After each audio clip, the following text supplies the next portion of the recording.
and are located in Monroe, Wisconsin. Today is Thursday already, October 23rd. I'm Virgil Leopold. Don Sorn is behind the camera. In case you're looking at us and going like, this doesn't look like the center. Well, it is not the center. We are at the Mill Creek Cheese Company, located just outside of Arena, with Randy and Mary Pitman. Yeah.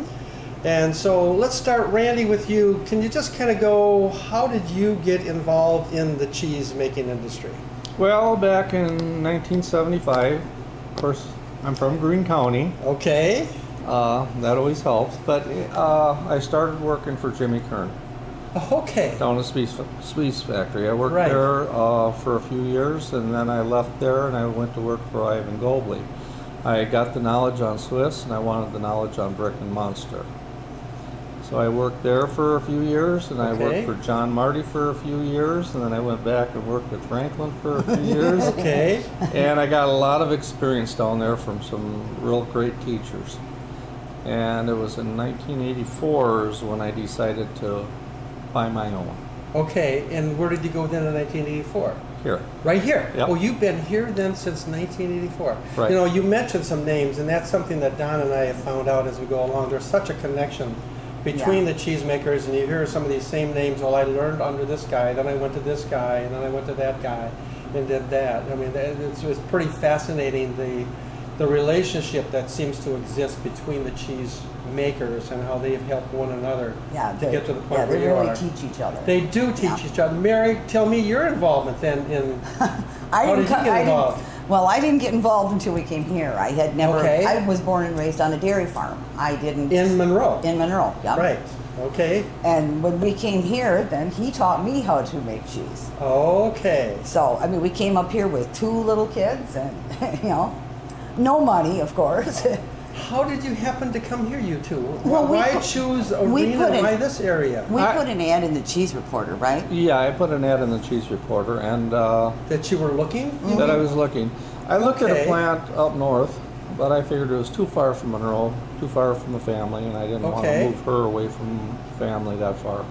And this plant became for sale, and they called me and they asked me if I had an interest in it. Okay. Well, it's an hour from Monroe. Couldn't get any better, so Right. I jumped on the opportunity. So what was being made here at that time? Was it This specialties that you had learned how to do, or? this plant, when I bought it, it was actually set up for making cheddar 40-pound blocks. Okay. So, of course, when I came here, I already had the market for the Munster, and I just had to work making the cheddar for 3 months until I got all the equipment lined up to switch it over to a Munster Okay. plant. So was this a co-op that the farmers were? No. You own the factory, so this is not a co-op. No, So were there farmers though already committed to here when you came here, or did you have to go out and get your own farmers to come in, or? we had a few farms. Okay. Do you remember, Mary? I think there was Oh. maybe 4, 5, 6 farms. Okay. There wasn't And it was very many. small. I only had about 10,000 pounds of milk of my own, which I was buying at that time some outside milk. Okay. And we were actually we were buying enough milk, we were running 4 vats a day. Okay. And of course there was, I believe, 6 employees here when I bought the plant. Okay. And there was too many employees. We didn't need as many as what was here. So eventually, when they left, we never replaced them. Then it got to the point where it was just her and I making 4 vats a day. But so Mary, Yeah. you were learning how to make cheese from Right. Randy. The way he wanted it done. Yeah. Okay. Could you explain what that means? Well, I guess my dad married a city girl, and he was a farmer, and he always Okay. said that they're the very best because you train them the way you want them to do it. Okay. So I guess that's what, I learned from him. So I didn't know any other way. Okay. And we worked. Yeah. Oh, did we So work? the two of you. So how much were you making per? 4 vats at that time would have been 48,000 pounds of milk. So So it around wasn't- 4,000 pounds of cheese you were making, between 4,000 and 5,000 About pounds of cheese. 5,000 pounds It of cheese wasn't you were much, making. but it seemed like a lot at the time. Well, for 2 people, I would think that'd be a tremendous amount. So was it cheddar at that time? no, No. it was You switched right away to Munster. We were making Munster. Okay, We were making, so you switched immediately to the cheese that you had been Right. trained in to be able to do. Okay. Right. And we were making 20-pound loaves, so that, Okay. of course, that made it a little more convenient. Right now, we do mostly 5-pound loaves. I don't know how you could say more convenient. Well, there's a lot less pieces. Okay. So tell me, if you're doing it yourself, what time are you getting up in the morning to make this? Well, we usually started running milk at 4 o'clock in the morning. 4 o'clock in the morning, you guys were getting up, and Yeah. so it's... Usually, and to this day, I don't eat a breakfast. I try to snack for lunch. Okay. And at that time, I was getting my supper served in the making room. So Okay. there was days it was 9, 10 o'clock before I'd get done. Okay. And then at that point, we decided it's time to start looking for some people to work here. One of the things that I've always been kind of amazed at as Don and I have gone out to do these interviews is the marketing part. So when you started this here, did you already have a market that you could go to? Yes. So you had that set up, so when you went into that, you had some sort of a marketing idea of what you were going to do and where Yeah. it was going to go. Yeah. So were And- you involved in that? Did you do that, or were Mary do that? Oh, no, or he how- did that. You did that. So you were right that time basically working just to help with, Right. with the making of the cheese. Okay. Yeah, Ed Ruffenach had told me, if you find a plant, I'll buy the cheese. Oh, so you're going So- back to the Ruffenach company Right. back there in Monroe, the Right. Monroe Cheese Corp. Yeah, that was- Okay. Oh my gosh, that goes back Yeah. a ways Lot of too. years. The one that's downtown, right next Right. to Turner Hall. Yep. We were selling your cheese right to there. Oh Yep. my. Okay, Yeah. so that's where your connection was at that particular point in time. So you've expanded over the years, right? I assume you have a little bit, or Yeah, quite a bit. Okay. Several times. several times. Yeah. So were you building on? Did you have the room here already to be able to expand the poundage, or? In '86, I put the first edition on. Okay. And So 2 years after you came here, you Right. did that right away. Okay. yeah, I got the first edition put on, and 4 years ago, I put the second edition on, which the Okay. second edition is Okay. quite a bit larger than the first, and is just under 10,000 square feet. Okay, so close to 5,000 pounds of cheese making in '84. Where are you today? How many pounds? About 30. About 30,000. So you're bringing in about 300,000 pounds of milk. Yeah, just, A day un, to be just, able to do that. Just under under. that right now. Just under that right now. So have you expanded with farmers? What have you done, Mary, to do We've that? got more farmers, but we have a lot of contract milk. Okay. We have a lot of contract milk. Explain that for the people who are watching this. They're going to say, "What do you mean by contract milk?" And we understand getting it from the farmers and bringing it in, but what do you mean by contract milk? Well, Swiss Valley, Foremost Farms, DFA, all of those are big co-ops that Okay. sell milk to different plants. Okay. And so once a year you sit down with them and you contract to pay them X amount Okay. over the market, Okay. you know, and they So you know, they guarantee you or whatever. they whatever guarantee you money, so whatever- much out, you know. Okay. Each load is supposed to be between 45 and 50,000. You pick the days they're going to bring it in. Okay. You know, most of them will tell you, well, you can have 5 loads during the week. I mean, if you're gonna, you can have how many ever loads you want, but you will take a load on the weekend. Okay. They, yeah, because the weekend loads are, oh, of course. Okay. So you bring what do you do for the weekend? Do you make cheese 7 days a week then? No, we have holding space now. Okay. Explain that again for somebody watching this who's going to go, what do you mean they don't make it? Obviously the cows are giving Right. milk for 7 days a week. Right. You're getting it. So what do you do on those weekends? Well, on Friday, Saturday, and Sunday, we have enough silo tanks Okay. to hold the milk until Monday morning. Okay. Where we didn't used to, so we used to make at least 6 days a 6 week. days. a 60, week, 6 okay. days a week. Yeah. So are you still making cheese yourself personally? No, I gave that up a year ago. Just a year ago. Yeah. So what's your role now here? Now I Mary? get to sit in the office and sell the cheese, and So now you've kind of moved into that area of marketing and stuff. yeah. One of the questions too, and I'll never forget this. We were at Silver Lewis, and Josh Erickson was talking about, you know, how much he makes this, and I said, "How do you know how much to make each day?" And he goes, "Well, the milk that's coming in today is already sold Right. as cheese." That's pretty much. Yes, because too? we make fresh cheese. I mean, the Munster and all. We're not making cheddars that have to be aged. Okay.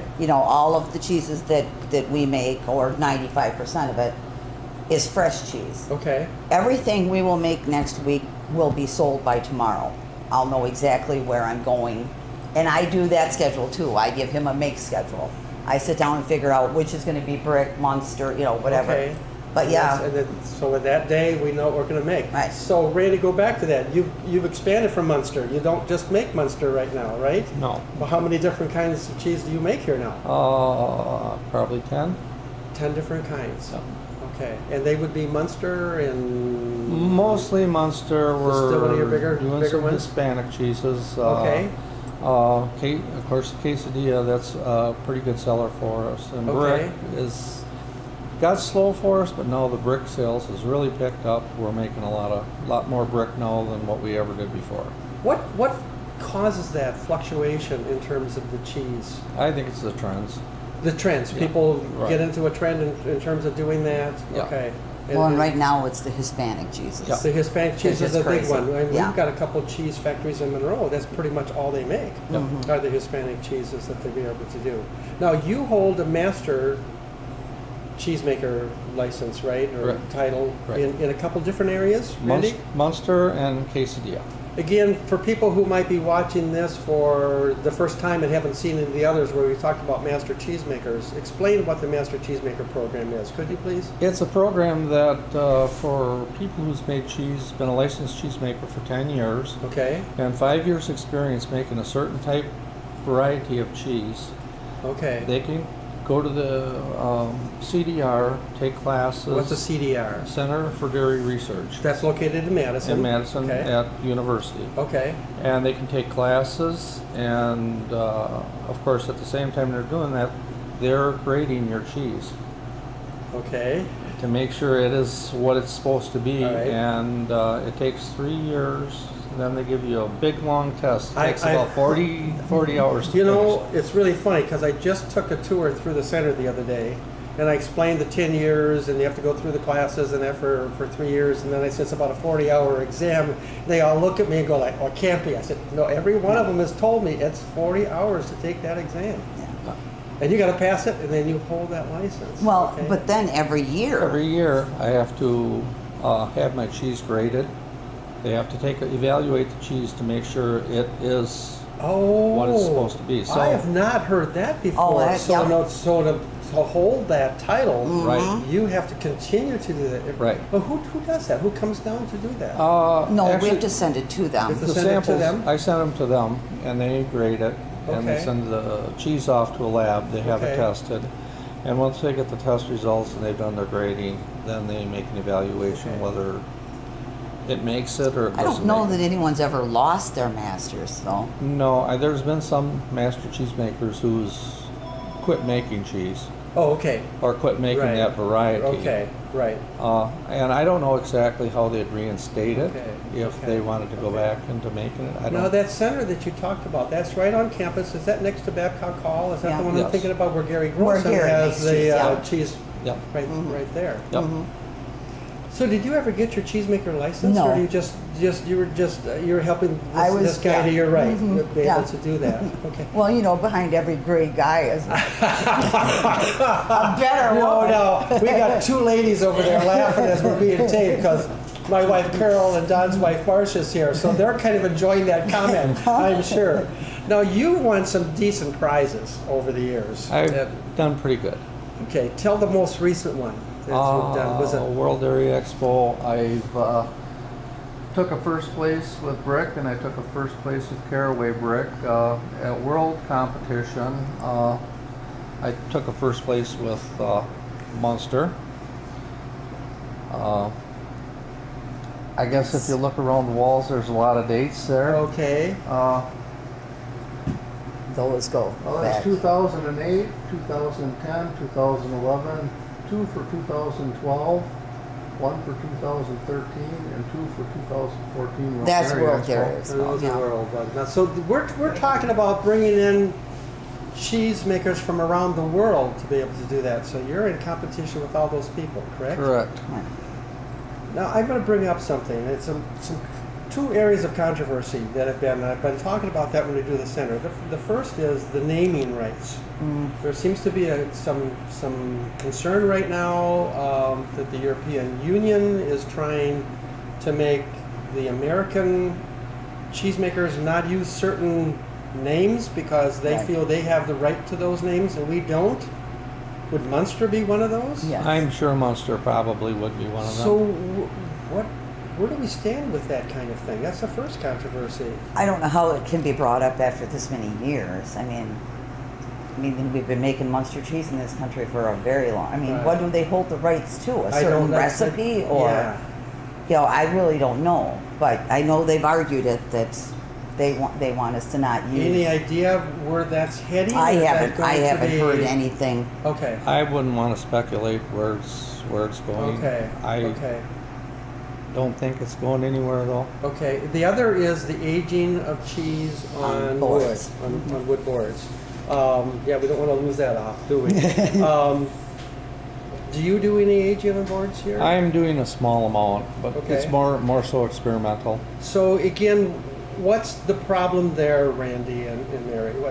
What's the concern there? I mean, that's been a custom that's been used for aging cheese for, I hate to guess how many years. I mean, it Forever, goes I would back- say. Yeah. Well, I don't really understand why it's a problem because they did I have wooden cutting boards at home. Right. And they did a study between wood and plastic. Right. The wood doesn't let the bacteria grow, so I don't understand what their but Okay. they really don't like it. Yeah. I believe there fears listeria, but properly used, I don't think. But you know, I don't if think- anybody's ever been in a factory, has goes through the kind of cleaning process that goes with everything that's in a factory. I mean, you don't find very many restaurants, No. excuse me, No. across the country No, you that don't. are cleaner than what you see in our factories. I just wondered where you two thought about that. So, I think it's ridiculous, is Right. what I think. Right. But Right. they're still going to do whatever they want to do. yeah, okay. So, what's the future for you guys here? What's the future for cheesemaking in general? Just out of curiosity, what would you think? in types of cheese or Well, he's Yeah, going to sure. expand again. It's going- okay. I think like anything, you have to keep up with the times. Okay. I think the future is great, but you have to keep up with the times. We can't just make one variety. We got to expand out, and we have to touch all the areas, all the different varieties there Okay. is. We have to touch each one of them, and it's a little uncomfortable making all the varieties.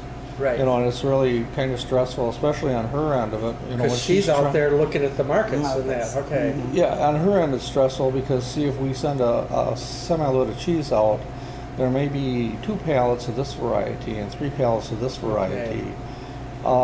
You know, so it's really stressful on her end, and it's stressful on our end because she tells Okay. us what we have to make, and it can be in the middle of the day. Now we got to totally change what we're doing and Okay. throw something else Okay. in the mix. But our and- kids are here, so they can take it over. Oh, okay. One of the things I've always talked about too is if you look at the map that was of Greene County, and you see that there were 300 and some factories at one time in Greene County. Now we're down to 12. And I always ask those guys the question, well, they're diversified. But that's just exactly what you talked about. We can't just stay with one kind. So Mary, where's the marketing now? Because obviously Monroe Cheese Corps that you started out with back in '84 is no longer there. So do you have a variety of customers from different areas? Well, that you really, sell what's to? happened is that you don't use the cheese corps of the world so much anymore. Okay. You do still. I mean, we still have some brokers, what they would Okay. call cheese brokers. Okay. But now most of us sell directly to rather than going through all the hands, we just go directly to the buyers. To the buyers, and then and so you ship it to them, and then they can make that into whatever sizes they want, Right. and with their own labels, they're Right. able to do. And it. our cheese is always deli ready, okay, which oh, means okay. it's ready to go into their you know. Okay. We don't do the slicing, of course, Okay. but the loaves are deli ready. Okay. So I mean, there's a lot of places you just sell it right into the store. Well, I think what's really funny is that people buy cheese sometimes in the store and it has this label on it, and they think that company makes it, and they don't. And the funniest thing happened, Sorens and us both go down to Alabama, and there's a store in Pensacola, walked in, and it was the Boar's Head cheese, okay? And I came back and I happened to do a tour of Steve Stetler's Decatur Dairy, and their stacks marked Boar's Head. He said, "Well, this area sells a lot to Boar's Head." You know, and I'm going like, "Do you know what they charge down there?" Yes. You know, but he said, "Hey, they're a great customer. They're obviously selling it. We get the price we want." And so I think people would be surprised to know, even from this factory, just take this factory, Where alone, it how go- many yeah. different kinds of labels Oh, are out there, but comes from Mill Creek. yeah. Because everyone Yeah. asks, well, where can I find your label? Aha. Well, and we do some of our own. Okay. We Yeah, do we- have ours out there, but I not know. nearly as much as, I mean, we've got hundreds of different kinds of labels. What would you say? Maybe 10% of our Munster goes out. Yeah, with maybe more. 10% with our label. Okay. Well, also, you're known as the curd people. Yes, Tell we me are. about that. What's the big deal with the curd? Well, this originally was a cheddar plant, and Okay. of course it was well known for the curd Okay. for years. And after I switched over and made Munster, I totally quit with the cheddar. Okay. And of course everybody kept, "Where's the curd? You got to have curd." So after about a year, I decided, well, I'm going to go back into making curd, but it'll just be a curd business. I'm not going to make 40-pound blocks and sell them. Of course, if I do have some left over, it goes into a 40-pound block. I press it. What you just tasted, that's the cheddar that I Yep. make. Well, that was good. But I started making curd, and it started growing, and I had some people ask me if I would deliver. So I started delivering curd, and we were doing it 2 days a week. We were doing it on Wednesday or Monday and Thursdays. Okay. We were delivering fresh curd, and it just kept growing and growing, and we were making at one point between 12 and 20,000 pounds of curd a week. Really? Oh my. Okay. But the bigger we got, the less we could do that. Okay, yeah. That's extremely time consuming. Well, I saw your daughter when we walked in here today. She was over there making curd. She was cutting that Munster into Yeah. the little chunks that you Yeah. want for curd, and When we That- do the that cheddar, takes a while. Yeah, Yeah. She does her Munster curd that way for the store. But what we do, Okay. the cheddar curd, of course, we're doing 2,000 pounds at a time. yeah, you can't be doing that by hand and No. having that ready. No, to we be use a able to curd go. mill Okay. for that. Okay. But it's still, it's extremely labor intensive, Right. especially when you don't have, 12-ounce bags. right, it's all goes into 12-ounce bags, Wow. you know, and we don't have the exact equipment we should have No. to make cheddar either. Okay. Because we don't make that kind of cheese. But the farmers, you know, they wanted the cheese they were used to getting from this plant. Okay. I mean, this plant is what, 122 years old? Yeah, I think this one here is the oldest plant in Iowa County. Yeah. Really? In continuous Oh, you are in oper- Iowa County. Yes, we are in I Iowa thought County. you might be in Dane County. You're in Iowa County. Right. Okay. So we've come a long way, all the way from Greene County up to Iowa County. It doesn't Now, say that. what's your relationship to the National Historic Cheesemaking Center? Because you once in a while, both of you are in our meetings down there, and so what's the relationship with you two down there? It's our home. Okay. It's where we like to hang out. Okay. Monroe, Greene County. You just like to hang out with the Stetlers and the Bullhalsers and that group, right? Well, because he knows them No. all. Well, I like the beer too. Okay, but aren't you on the board?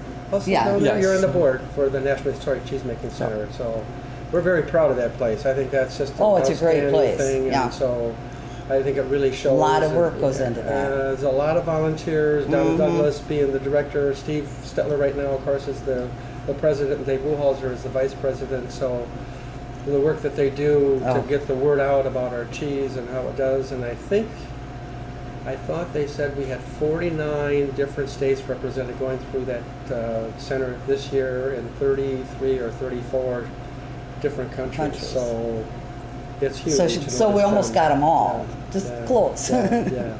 Well, thank you guys. This has been great. Don and I have talked for a while, being able to come up here and visit with the two of you and to do that, and the relationship that you have back there with the center and what you're doing here. So this has been an honor for us to come Oh. up, and you are in a beautiful area, although it's kind of rainy and crappy. Yeah, it's not a nice outside, day, but- I was That really was very hoping the sun would be nice, so- shining for you today because, well, we do still have some Yeah, some some trees that's got Yeah, leaves they're on them. losing. Yeah. We're losing it quick though. And then Randy, I think we'll go down and just take a picture downstairs Okay. and so show what that's like. So, Randy, thank you so much. Mary, thank you Thank so you. much. This has been Thank you. great. Thank you so much. And we're done here at Mill Creek until we go downstairs, Don.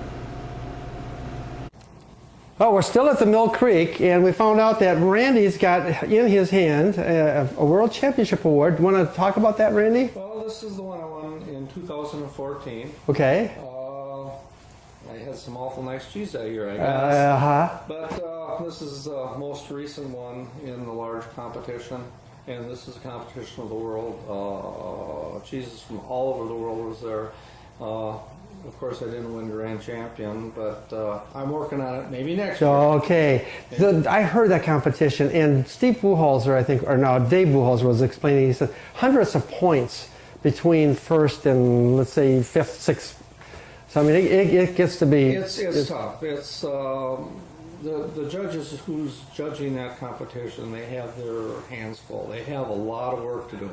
But the judges there are excellent. That's what I've heard. Now, you've got another award up here that you said you're very proud of. You want to explain what that is? The H.P. Malloy Award, that is, you have to maintain the highest score, or a high score at State Fair and at United States Championship. Okay. And they take a combination of the two scores, and whoever scores the highest in that class, which they only hand one out, so whoever, and all the classes together, it's a combination score, they put them together, whoever has the highest combination score wins the H.P. Malloy Award, which I won it in 2011, and I won it in 2013. Wow, so, oh my gosh. And it's only handed out every 2 years. So you won it twice in a row, which is very unusual, I'm thinking. Well, it's never happened.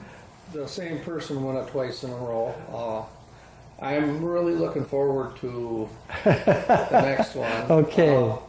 State Fair, I had a pretty decent score in my flavored cheese. So I'm hoping maybe the United States Championship. Maybe I can score good. Yeah. Well, in case anybody's wondering why we're looking like this, because we're going to go downstairs now, and Randy's going to show us downstairs. But we want to just talk about what's there, Randy, right now. Well, that's an old separator. Somebody gave it to me to put in the store here. It's actually what they used to use in the farms. Okay. And hand crank on it. It's got an electric motor, but it's probably made before they had electricity, so they just used crank on it. And then they just basically skimmed it and sold the cream to the creamery, the butter makers. And before we go down, this is a cheese store that we're standing in right now, so you are open for people from the public to be able to come in here and buy cheese. Now, what would be the hours for that, Randy? We're open on the weekends. My daughter Amber, she runs the store, and it's Saturdays and Sundays. And Amber was the one that was making some of the curd this morning when we walked in, mixing some salt with it, with the Munster to be able to do. My son, he is the one that helps me mostly with the vats downstairs. Did I hear he's up at 11:30 to start the process for the next day? So he gets up at 11:30 at night. So people are saying, no, that's not 11:30 before noon, that's 11:30 before midnight. And he comes down, and then you and Mary get up at 2 o'clock, you said, and work. I come down and help him when it's time to start cutting the vats and cooking the vats. Now, people don't think there's a lot of work in cheese making. There still is an awful lot of work. He works usually until around noon. Sometimes 1 o'clock. Some days he can get out here as early as 10 o'clock. Wow. So he's got a long day. My daughter Amber, she's in here just as soon as Gavin gets off to school. And there's some nights that she's down here. She'll come back in after he has supper, and she'll work until 10 o'clock. But again, this is she's still here when my son gets here. So usually there's somebody at the plant at all times. This is a family operation. People need to understand that too. You really made that a family to be able to do that. Can we go downstairs now and take a look at that? Great. Sounds good. Okay, we're now down inside the Mill Creek factory. What's going on here, Randy? Right now, this cheese here is all finished on the table. It's ready for the salt brine. Okay. So right now they're going to put it in brine. It'll go around, and then it'll be put in racks. Okay. It'll soak overnight. Now, is this Munster? This is all Munster. This is all Munster? Yep. So they're actually taking a lot of that out by hand and working. So there's still a lot of hand work involved in cheese making no matter what you do, correct? No matter what you do, there's going to always be so much with the style of cheese. There's going to be so much hand work if you want the traditional Munster. Now this here is about as convenient as can get. We pump the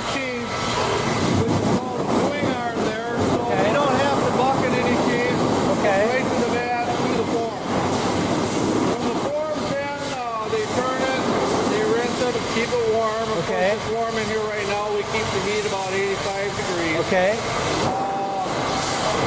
Watch the pH of the cheese drop. When the pH gets to where we want it, and the cheese got a nice form figure, now it's time to hit the brine tank with it. That happens in about 2.5 hours. Oh, about 2.5 hours. There we go. Okay. So, how many different workers do you have here right now, besides you and Mary? Sometimes I think too many. but Okay. Actually, these are all really super good guys. They've been with me for years and years. Okay. And years. The ones you see on the floor here, the one that's been with me the least amount of time is this guy over here. He's been 2 years. I got one guy up there to the very end. He's been with me for 13 years. I got one over here who's been with me for 15 or 16 years. So they pretty much know what you want, what the expectations are. They know when cheese is ready to go, and None of these guys has ever worked in any other plants. But Is that right? I've taught them my way to do it. I like to bring guys in who works in other plants because they bring me a lot of new information. Okay. that's going on in other Okay. plants. But these guys here are excellent workers. okay. So now you're a licensed cheesemaker. Is your son a licensed cheesemaker? No, he isn't. So do you have any other licensed cheesemakers here, or are you the only No, one I here? don't, and I You're just the only keep one. pushing- I keep pushing them. They got to go get a license. Okay, which means what? What do they have to do to get that license? I would recommend they could go write their license. They've been working long enough. They could just go write the test, but I would recommend They could go that right to, okay, take take the course and be able to go and be able to do that. So Because- hopefully someday your son will do that, because he already does all the Well, starting. he you know. better because Yeah. I'm not going to live forever. Okay, that sounds good. So we're going to back up and he's going to take a look at that. And we're going to take a look at that, Don, and so that's going into the brine tank. And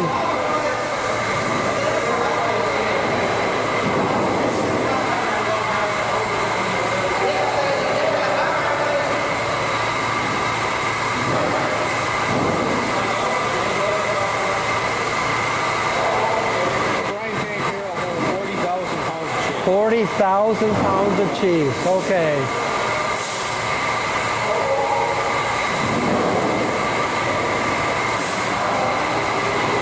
And just to make sure, again, you said that holds 40,000 pounds of cheese at a time. So now, like today, did you make all Munster? Then another day you'll make another kind, or some days you make multiple kinds? We make multiple kinds usually every day. Every day, but okay. We made 3 different varieties today. Oh, 3 different varieties of Munster. So Munster, and that's another thing people don't understand. There's multiple kinds of that kind that we can be able to do. So, The last 3 tables today were all Munster. Prior to that, we Okay. were making acid arrow. okay, Which is real similar to Munster. We made brick early this morning. okay. Oh, you did. Okay, We also made some quesadilla today. okay.